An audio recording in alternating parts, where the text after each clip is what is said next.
Super Sunday features Mardi Gras Indian tribes from across the New Orleans area, and to commemorate its 43rd anniversary, the New Orleans Mardi Gras Indian Council has unveiled its first ever festival poster. We are joined by artist and Mardi Gras Indian Jahlei Francois and Big Chief Tyrone Casby of the Mohawk Hunters to tell us about the event. Good morning, guys. Good morning. How are you? Well, thank y'all so much for being here. A big weekend coming up, and it looks like the weather's going to be amazing for Sunday, so I'm so thankful for that. This is a big gathering of all the Mardi Gras Indian tribes. Big Chief, how did this come about? Well, it came about 43 years ago, actually, to get all of the tribes in the city to come to one event where we could actually show off our costumes, our regalia, and everyone in the city can come to that one area and see it. You know, traditionally, we're all over the place. Oh, yeah. So what happens is, by doing the Super Sundays, which was started in the downtown and then moved uptown, that actually gives you an opportunity to see every masking Mardi Gras Indian who wants to participate in a parade and festival. And this year, y'all unveiled a poster. A lot of our local festivals have posters, but this is the first time in 43 years that y'all have unveiled one. Jahlei, yes. How did it come about that you designed the poster? Okay, so my uncle, he's a barber. His name is B Sharp. And Mr. B, he asked if he knew someone that was an artist that could do the poster, and my uncle recommended me Yes. to do Wow. the poster.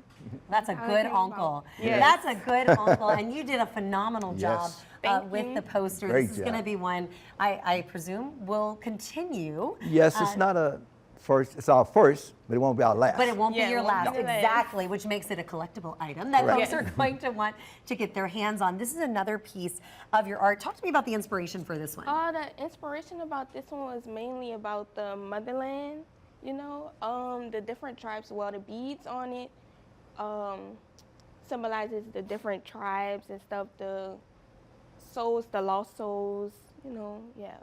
Yeah, so a lot of thought, a lot of meaning Yes. behind that piece. And talk about the inspiration for the poster that folks are going to be buying That this was weekend. great. Okay, the inspiration for this post was to depict what I felt like Super Sunday looked like, or what I feel like it feels like to me and my youth and everybody as a community and the whole.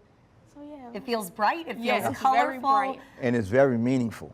Yes. If you actually purchase a poster and you can actually look into it, you'll see that it really exemplifies our culture and our tradition.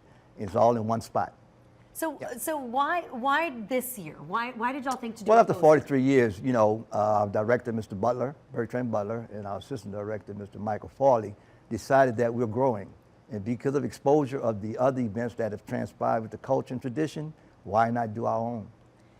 You know, talk about the culture and tradition, because so many people, so many of our viewers see the Sure. Mardi Gras Indians Yeah. at Mardi Gras. They may come out to Super Sunday, but if you're not in it, you may not know what some of that culture and tradition and history is behind it. It's very deep. It's how I explain it this way. It's a African culture celebrated behind a Native American mask during a European holiday, which is Mardi Gras. That way, you encompass the whole. But the culture and tradition itself, it would take me a couple of hours to explain that. we can't However, fit in that a in a snippet, corner. that would be it. But for me, the culture itself, the drum beats, the tambourine, the singing, the dance, and the chanting, which is all Afrocentric, which actually gives you that feeling. So when you talk about Mardi Gras Day, you see a Mardi Gras Indian, you're seeing somebody who's expressing hundreds and hundreds of years of culture. How does it feel to then pass those hundreds and hundreds of years of culture on to the next generation? Great for me, because my great-grandkids masked this year. I have great-grandchildren. They're 3 years old. So they masked. And they enjoyed it. And when you see the expression on kids' face, like Jahlei, you know, when she shows that post, I'm like, wow, they get it.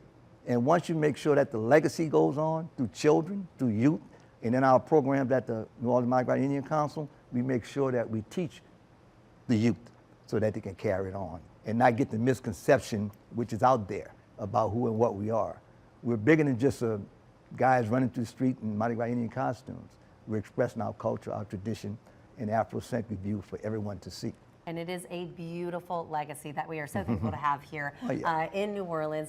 Thank you for preserving that legacy and this beautiful poster that folks can get. You have other artwork that folks can check out as well. And I don't know if we mentioned it on air, but you are a senior at Warren Easton High School and NOCA. Yes. So you are doing the most, girl. I know you are so busy. Good luck to you in whatever comes next. And come out on Super Sunday. Where should Come folks out show on up? Super Sunday at A.L. Davis Park in the Uptown community. We parade. The strut starts at 1. The festival starts at 12. We're out there till at least 6 p.m. in the afternoon.